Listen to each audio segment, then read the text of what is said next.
नमस्कार, मैं हूं संजय शर्मा। आप देख रहे हैं 4 PM न्यूज नेटवर्क।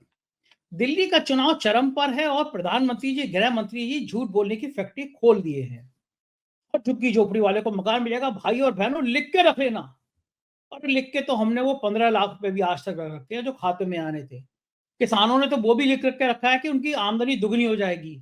और आम लोगों ने लिख के रख रखा है कि बहुत सस्ती चीजें हो जाएंगी, सर पे छत आ जाएगी। लिख के रखने को होगा कागज की पर्ची के, करेंगे तो करेंगे क्या। लेकिन दिल्ली के चुनाव में झुग्गी झोपड़ी वालों के लिए वादों की लाइन लग गई है। ऐसा लगता है झुग्गी झोपड़ी वाले भगवान हैं, ये हम इनके चरणों में लौट जाएं। झुग्गी झोपड़ी वाले भी सोचते होंगे कि काश हर 3 महीने बाद चुनाव हो जाए, नेता लोग, गृह मंत्री, प्रधानमंत्री सब इतनी लाइन पे रहे।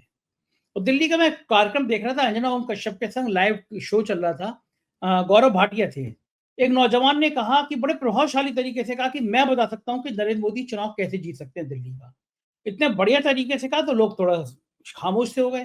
बोले एक ही सूरत है, वो नौजवान बोला गौरव भाटिया से, मोदी जी की दिल्ली चुनाव जीतने की एक ही सूरत है कि मोदी जी खुद आम आदमी पार्टी में शामिल हो जाए, चुनाव जीत जाएंगे। वो कहने का तरीका इतना था कि सुनेंगे तो आपको भी हंसी आ जाएगी। लेकिन दिल्ली की परिस्थितियां कुछ कुछ ऐसी हैं। तो ताजा सर्वे आया है, अभय द्विवेदी जी से बातचीत करते हुए अभय जी ने खुलासा किया। उस सर्वे में यह है कि 50% वोट लोग चाहते हैं कि केजरीवाल की सरकार वापस आ जाए और 47% लोग चाहते हैं कि ना आए, रिपीट ना हो। अभय जी का मानना था कि 47 में शेयर कांग्रेस का भी है और बीजेपी का भी है, यानी विपक्ष के वोट बटेंगे और आसानी से केजरीवाल की सरकार बनेगी। एक अच्छी बातचीत है अभय द्विवेदी जी से, मुझको यकीन है पसंद आएगी। हम ले चलते हैं अभय द्विवेदी जी के पास। आपसे रिक्वेस्ट है, चैनल को सब्सक्राइब करना और ज्वाइन करना ना भूलें, आपका अपना चैनल है। 4 PM न्यूज नेटवर्क में स्वागत है अभय द्विवेदी जी आपका। दिल्ली में घमासान मच गया है। प्रधानमंत्री जी लोहड़ी मनाने के लिए दिल्ली के गांव में पहुंच गए। अमित शाह कह रहे हैं झुग्गी झोपड़ी वालों, अगर मैं सरकार आ गई तो सबको झुग्गी झोपड़ी मिलेंगी। चुनाव के टाइम पे सबको झुग्गी झोपड़ी याद आती है। अरविंद केजरीवाल ने तो खैर राजनीति झुग्गी झोपड़ी से शुरू करी थी, वो रहे थे जाके वहां झुग्गी झोपड़ियों के बीच में। वो बड़े लोकप्रिय भी हो गए थे, शायद मुख्यमंत्री तक जो पहुंचे हैं उसमें झुग्गी झोपड़ी वालों का बड़ा योगदान होगा। झुग्गी झोपड़ी वाले भी सोचते होंगे कि हर 3-4 महीने बाद चुनाव हो जाए, कम से कम अमित शाह को, मोदी को, केजरीवाल को, तो हमारी याद तो आने लगेगी। ये जो चुनाव के दौरान नाटक होता है, जो अमित शाह जी ने आज कल इतनी जोर का ऐलान किया, जो चलाए गए हैं वहां पे रात को, खाली कराई गई हैं तमाम झुग्गी झोपड़ियां। केजरीवाल ने तो कह दिया कि आप अगर बना दो ना झुग्गी झोपड़ी वालों को मकान दे दो तो मैं राजनीति छोड़ दूं, मुझे जरूरत ही क्या है, इनको मकान मिल जाए, मैं अभी चुनाव से हट जाऊंगा मैं। ये जो दिल्ली की पॉलिटिक्स इस तरह की झूठी बातों पे आकर टिक गई है। मैं झूठी बातें कहूंगा क्योंकि इधर नतीजे आए और उसके बाद किसकी झुग्गी झोपड़ी, कौन सा झुग्गी झोपड़ी वाला, कौन बात कर रहा है उसकी। लेकिन बड़ा अजीब सा लगता है, देश के प्रधानमंत्री, देश के गृह मंत्री खुलेआम इतना सफेद झूठ बोले, हम सबको झुग्गी झोपड़ी वालों को मकान दे देंगे। ये सपने कब तक दिखाए जाएंगे लोग, गरीब लोगों को? और क्या उनको समझ नहीं आता ये सिर्फ झूठ और सिर्फ झूठ है? ये क्या लगता है आपको? देखिए संजय जी, जब जब नरेंद्र मोदी ने दिल्ली चुनाव के मुहिम शुरू करते हुए पहली मीटिंग की थी तो उसमें अशोक विहार के लोगों के लिए, अशोक विहार के गरीबों के लिए जो मकान तथाकथित रूप से बनाए गए थे उनकी चाबियां बांटी थी। तो क्या वो मकान उन लोगों को मिल गए? चाबियां मिल गई उन लोगों को, ये सही बात है। तो क्या मकान प्राप्त हो गए? क्या किसी पत्रकार ने इसकी कोई जांच पड़ताल की कि क्या वास्तव में चाबी मिली, बंदा गया, उसने मकान का ताला खोला और मकान में सामान लेके बैठ गया और रहने लगा उसमें? क्या इस तरह की कोई घटना घटित हुई है? कोई घटना घटित नहीं हुई। एक केवल फोटो अपॉर्चुनिटी और एक केवल खबर बनी कि भारत के प्रधानमंत्री श्री नरेंद्र मोदी ने लोगों के बीच में मकानों की चाबियां बांटी। इसके बाद में उस घटना का क्या हुआ, लोग मकान में रहे कि नहीं रहे, क्या हुआ, लोगों ने जो जिस मकान से निकल के गए उस मकान का क्या हुआ, और जिस नए मकान में गए वो मकान उन्हें कैसा लगा, इसके बारे में कोई पत्रकार उनसे गया उनसे पूछने के लिए? भाजपा ने ही कोई कार्यक्रम बनाया हो, कोई वीडियो बनाया हो, उसके लिए डाला हो कि भाई देखो लोग कितने खुश हैं नए मकानों में जाकर? भारतीय जनता पार्टी ने भी ऐसा नहीं किया, जबकि भाजपा को इसका सीधा सीधा फायदा मिलता अगर भाजपा ये दिखाती। ये मैं इसलिए कह रहा हूं कि वो पहली मीटिंग में जो चाबियां बांटने वाला जो पूरा प्रकरण था, पूरा सीन था, वो सीन पूरी तरीके से मेरे अपने ख्याल से बोगस था। उसका कोई मतलब नहीं था। इस तरह की जब जहां कभी चुनाव होता है तो नरेंद्र मोदी बहुत सारे तोहफे जमा पहले से करके छोड़ते हैं। अखबारों में बड़ी निर्लज्जता के साथ में और टीवी में निर्लज्जता के साथ आता है कि प्रधानमंत्री तोहफे देंगे। जैसे प्रधानमंत्री ने खुद कहीं से कुछ पैसा कमाया हो और अपने पैसे से बाजार से कुछ तोहफे खरीद के लाए हो, जनता के बीच में सांता क्लास की तरह वितरित कर रहे हो। ऐसी स्थिति नहीं है। प्रधानमंत्री किसी को तोहफे नहीं देते हैं। ये प्रधानमंत्री का कर्तव्य है कि वो लोगों के विकास के लिए काम करें और योजनाएं बनाएं और उन योजनाओं की घोषणा करें, उनका उद्घाटन करें, उनका शिलान्यास करें और उन योजनाओं की प्रगति कैसी कितनी हो रही है इसका ध्यान रखें और बीच बीच में उसका एक सोशियो पॉलिटिकल ऑडिट भी हो, जनता के सामने उसका उसका वो भी आए। लेकिन ये सब कुछ भी नहीं होता है। अच्छा, क्या भारतीय जनता, दूसरा सवाल मेरा, क्या भारतीय जनता पार्टी को इस बात का कोई मुगालता है कि दिल्ली के झुग्गी झोपड़ी वाले उसको वोट देंगे? भाजपा जानती है कि वो नहीं देंगे उसको वोट। भाजपा जानती है कि दिल्ली का जो निम्न आय वर्ग है, जिनमें झुग्गी झोपड़ी वाले भी शामिल हैं, वो मुख्य तौर पर एक जमाने में कांग्रेस का वोटर था और आज के जमाने में वो अरविंद केजरीवाल का वोटर है। वो उनको वोट नहीं देंगे, बीजेपी को। और बीजेपी भी इस बात को जानती है। इसलिए बीजेपी चुनाव जीतने के लिए या आम आदमी पार्टी को टक्कर देने के लिए भरोसा कुछ दूसरे हथकंडों पर कर रही है और वो हथकंडे अभूतपूर्व हैं। भारतीय लोकतंत्र के इतिहास में ऐसा कभी भी नहीं हुआ जैसा दिल्ली में हो रहा है। आप देखिए, 7 तो भारतीय जनता पार्टी के दिल्ली में सांसद हैं, जो दिल्ली के ही सांसद हैं और जाहिर है हर सांसद की तरह दिल्ली में ही रहते हैं। उसके बाद में विभिन्न प्रदेशों के कुछ और सांसद और कई केंद्रीय मंत्री। उस समय मेरे ऐसे व्यक्ति को भी, जो पिछले 30-40 साल से राजनीति के सभी रंगों को देख रहा है, मुझे लगा कि बिल्कुल नया रंग देखने को मिल रहा है जब ये खबर मिली कि इन सांसदों के जो सरकारी आवास हैं और केंद्रीय मंत्रियों के भी जो सरकारी आवास हैं, उन आवासों से किसी आवास से 25, किसी आवास से 30, किसी से 35, किसी से 33, किसी से 16 वोट बनाने के उन पदों से आवेदन चुनाव आयोग को दिए गए। ये पूरी सूची आम आदमी पार्टी ने पेश की, अपनी तरफ से पेश की। जब पत्रकारों ने आम आदमी पार्टी के प्रवक्ताओं से पूछा, खासतौर से संजय सिंह से और संदीप पाठक से, जो उनके राज्यसभा सदस्य हैं, उनसे पूछा कि अगर आपका ये आरोप गलत निकला तो क्या आप जनता से माफी मांगेंगे?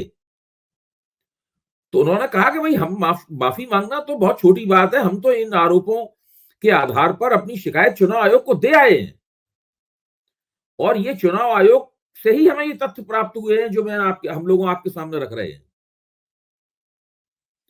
तो राजस्थान के नेता सीपी जोशी ने कहा कि भाई, बहुत सारे जो सांसदों के आवास होते हैं, मंत्रियों के आवास होते हैं, उसमें निर्वाचन क्षेत्र के लोग कुछ रहते हैं। वहां पर निर्वाचन क्षेत्र के लोग आते हैं, वहां टिकते हैं, कोई इलाज कराने आता है, कोई घूमने के लिए आता है, कोई दाखिला कराने के लिए आता है, तो वो आके चले जाते हैं। वो दिल्ली के स्थायी वासी नहीं है, वो दिल्ली के वोटर नहीं बन सकते। और अगर वो लंबे अरसे से वहां पर रह रहे हैं तो उन्हें वोटर पहले ही बन जाना चाहिए था। उन्हें पिछले चुनाव में ही वोट डालना चाहिए था, उन्हें लोकसभा चुनाव में भी वोट डालना चाहिए था। और सवाल ये है कि एक घर के अंदर 33 लोग कैसे रह सकते हैं? 33 ऐसे लोग जिसके नाम घर आवंटित है, उसके परिवार के सदस्य नहीं है। 25 लोग कैसे रह सकते हैं? सरकारी मकान में परमानेंट रह भी नहीं सकते। मुझे पता है। वहां से आप निर्लज्जता देखिए। वहां से उस पते को आधार बनाकर चुनाव आयोग में वोटर लिस्ट में नाम जुड़वाने की अर्जी दी गई है। अब आदेश रावल, जानते हैं, हम और आप दोनों के प्रतिष्ठित पत्रकार हैं, स्थापित पत्रकार हैं आदेश रावल ने अपना तजुर्बा सुनाया। उन्होंने बताया कि भाई, हम पिछले लंबे अरसे से मैं दिल्ली में रह रहा हूं, कई साल से, तो मैंने सोचा दिल्ली में वोट नहीं था मेरा, मैं वोट बनवा लूं। तो उन्होंने चुनाव आयोग को अर्जी दी कि भाई दिल्ली में हमारा वोट बनवा, ये किराए पे रहते हैं और किराए और मकान मालिक से उनका जो रेंट एग्रीमेंट है, जो किराएदार का करारनामा होता है, किराएनामा जो है वो उनका है उनका। तो चुनाव आयोग की तरफ से उनके पास फोन आया कि हम लोग इस बात पे विचार कर रहे हैं कि किराएनामे के आधार पर आपको वोटर बनाया जाए या न बनाया जाए। आप सोचिए, एक प्रतिष्ठित पत्रकार, इसको सब लोग जानते हैं, जो टीवी पे आता है, जो अखबारों में लिखता है, अभी से नहीं काफी दिनों से, वो उसको चुनाव आयोग कह रहा है कि किराएनामे के आधार पर आपको वोट बनाया जाए न बनाया जाए, वोटर बनाया जाए न बनाया जाए, इसके ऊपर हम गौर कर रहे हैं।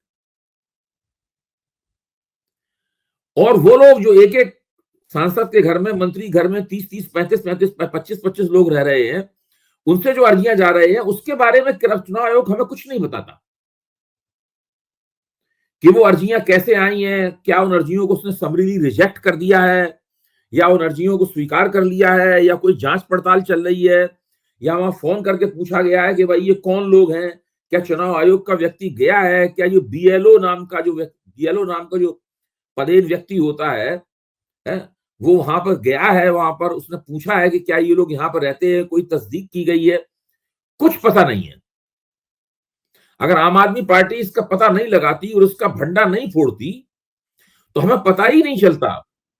ये तमाम लोग जो है उस एक पते पर दिल्ली के चुनाव में फरवरी के वोट डाल आए होते, बोगस वोट। मैंने कल रात को गेम और चेंजर, उनको चुनाव नतीजों को उन वोटों ने प्रभावित कर दिया होता। कल रात को मैंने गेम चेंजर बोर्ड पिक्चर देखी। तो पिक्चर में यही सीन था, जो विलेन था, मिनिस्टर बना था, चीफ मिनिस्टर बना था, अपनी कॉन्स्टिट्यूंसी में बोगस वोट बनवाता है और वो बोगस वोट डाल के आया। तो मुझे दिल्ली की याद आती रही पिक्चर में। मैं कहता हूँ पिक्चर गेम चेंजर में वो वहां दिल्ली में भी चल रहा है कि बोगस वोट बनवाओ, बोगस वोट बनवाओ। केजरीवाल ने तो कई हजार वोटों का बताया कि ये रामचरण तेजा की फिल्म है शायद ना, गेम चेंजर। शायद हाँ, रामचरण तेजा की फिल्म। तो वो जो है कल, लेकिन बड़े दिनों बाद अच्छा लगा। अब ये जो देखिए, हम और आप दोनों जानते हैं कि थोड़े कुछ वोट जुड़वाने, कुछ वोट कटवाने का हथकंडा चुनाव प्रबंधन का एक हिस्सा है और ये हमेशा से होता रहा है। जिसका असर होता है वो थोड़े बहुत वोट जुड़वाता और कटवाता है, लेकिन अब ये इस स्तर तक पहुंच जाएगा, इसकी हमें कल्पना नहीं हुई थी। इसको असल में चुनाव जीतने की मुख्य रणनीति के तौर पर इसका प्रयोग किया जा रहा है। चुनाव ही ऐसे जीतेंगे बोगस वोट बनवा के। हाँ, इस तरह पर। अब उसमें क्या है कि दिल्ली के निर्वाचन क्षेत्र छोटे छोटे, जिस निर्वाचन क्षेत्र में 7,000 से 10,000 के बीच में फैसला हुआ चुनाव का, उस निर्वाचन क्षेत्र में अगर आप 10,000 वोट कटवा दें या 10,000 वोट जुड़वा दें तो आप उस फैसले को बदल सकते हैं। बदल गया, पूरा चुनाव बदल गया, पूरा चुनाव बदल जाएगा। तो ये सब दिल्ली में हो रहा। मुझे नहीं पता आम आदमी पार्टी किस हद तक इसकी काट कर पाएगी।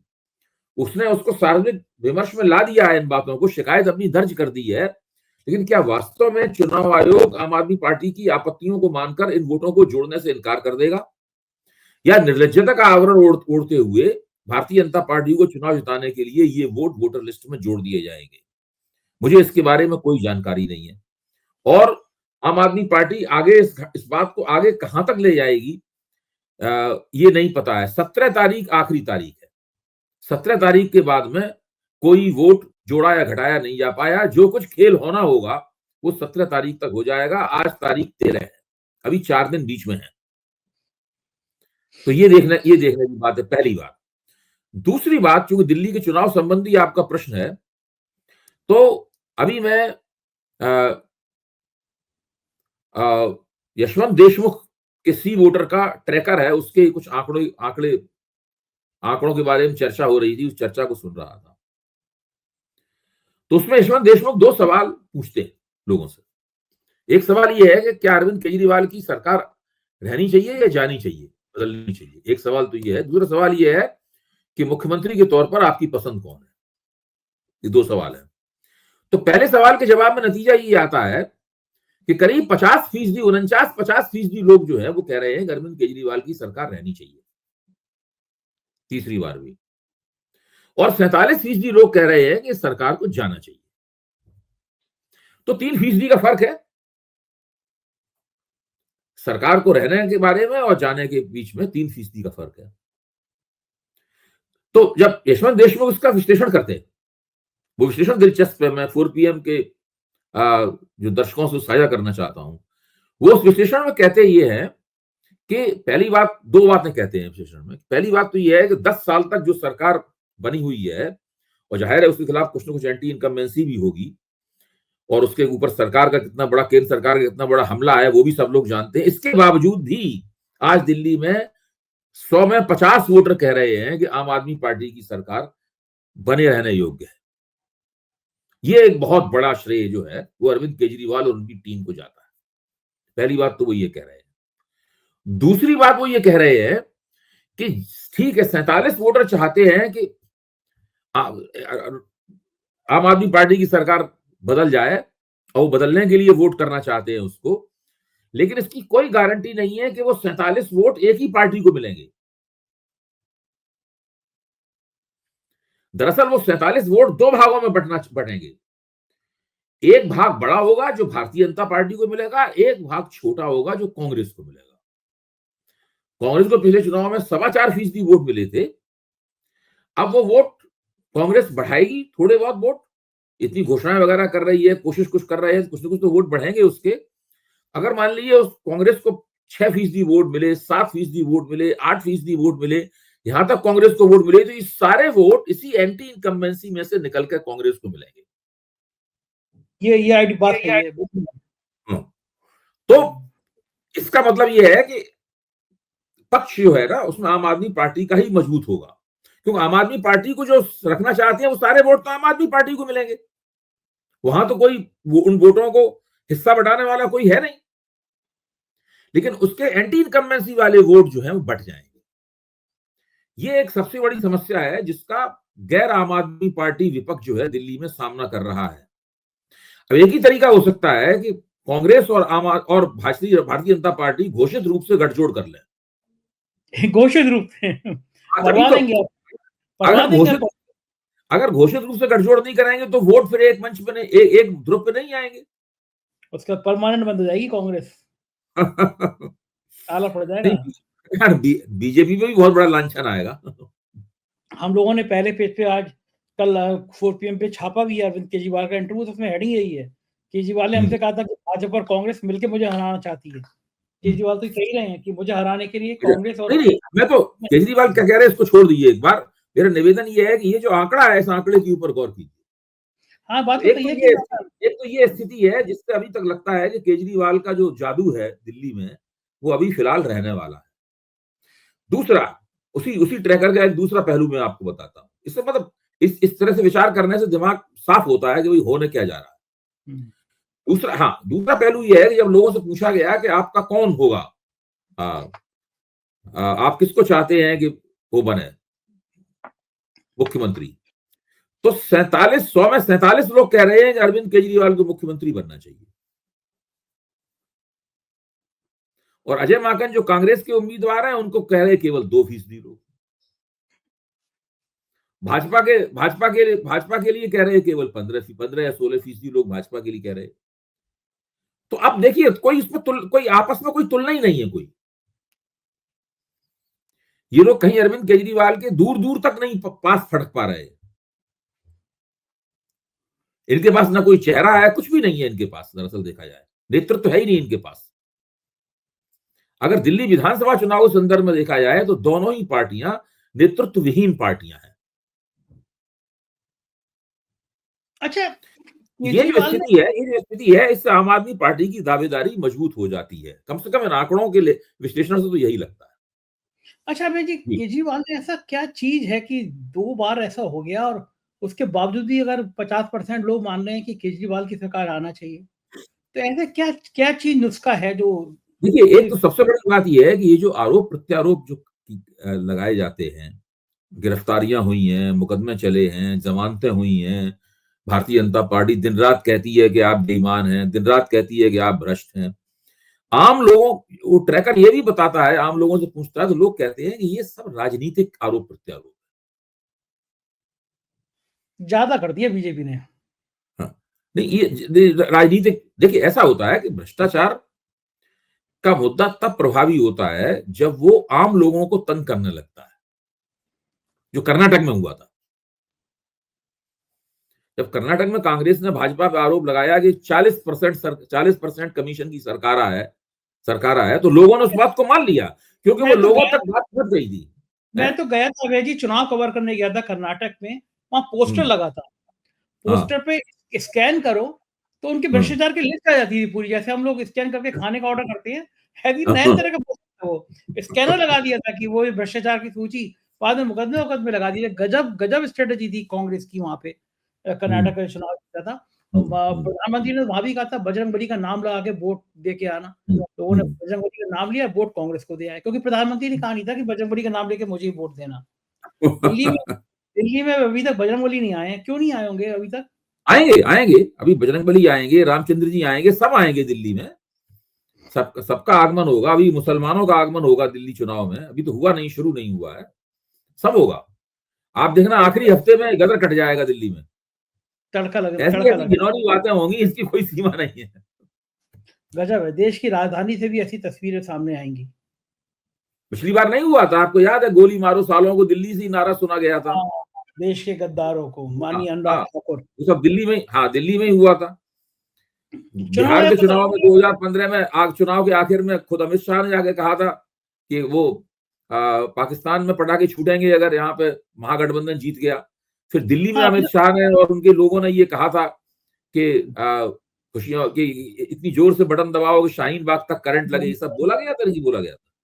अभी इंतजार है उसका कि वो पर्दे अरे बिल्कुल, सब कुछ होगा, आप पहले से तैयार रहिए, सब कुछ होगा। आप कह रहे हैं कि राजीव कुमार को देखना है कि वो प्रमुख सचिव जो हैं चुनाव आयोग, वो मुख्य सचिव काटेंगे नहीं काटेंगे, चुनाव आयोग, प्रमुख चुनाव आयोग सूची जोड़ेंगे नहीं जोड़ेंगे।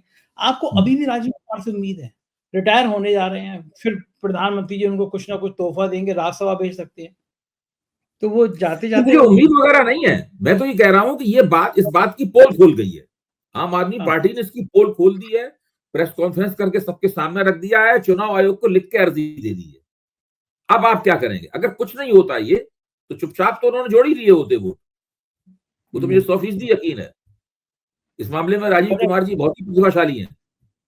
जाते जाते ये अच्छा, कांग्रेस का क्या प्लान है? ये कांग्रेस का दिल्ली प्लान क्या है? देखिए, कांग्रेस के हाथ में कुछ नहीं है। कांग्रेस तो चुनाव जीतना चाहती है कि शीला दीक्षित का जमाना वापस लौट आए, कांग्रेस चाहती है, लेकिन वैसे सोचने से तो कहीं नहीं होता है, कुछ नहीं होता है। इसमें कोई शक की बात नहीं कि जो भ्रष्टाचार विरोधी आंदोलन में कांग्रेस के खिलाफ जो एक माहौल बना था, उस माहौल का असर विधानसभा चुनाव पर भी हुआ, और शीला दीक्षित के शासन की जो अच्छी बातें थी वो भी पीछे छूट गई, और वो लोग बुरी तरह हार गए। मतलब 2013 में ही अरविंद केजरीवाल ने नई दिल्ली से चुनाव में ही शीला दीक्षित को हरा दिया था चुनाव में। उसके बाद से शीला दीक्षित की राजनीति तकरीबन खत्म हो गई। लोकसभा चुनाव में कुछ कुछ वो करवट लेती थी, लेकिन उसकी वो भी नहीं चली। फिर एक बार उत्तर प्रदेश में शीला दीक्षित को मुख्यमंत्री पद का चेहरा बनाया गया, लेकिन वो एक हफ्ते बाद कांग्रेस ने अपनी रणनीति ही बदल दी उसमें। उसके बाद शीला दीक्षित का नाम इतिहास का हिस्सा बन गया। अब संदीप दीक्षित कोशिश कर रहे हैं उस नाम को दोबारा, उनके नाम पर वोट मांग रहे हैं, घूम रहे हैं नई दिल्ली में। देखिए क्या होता है।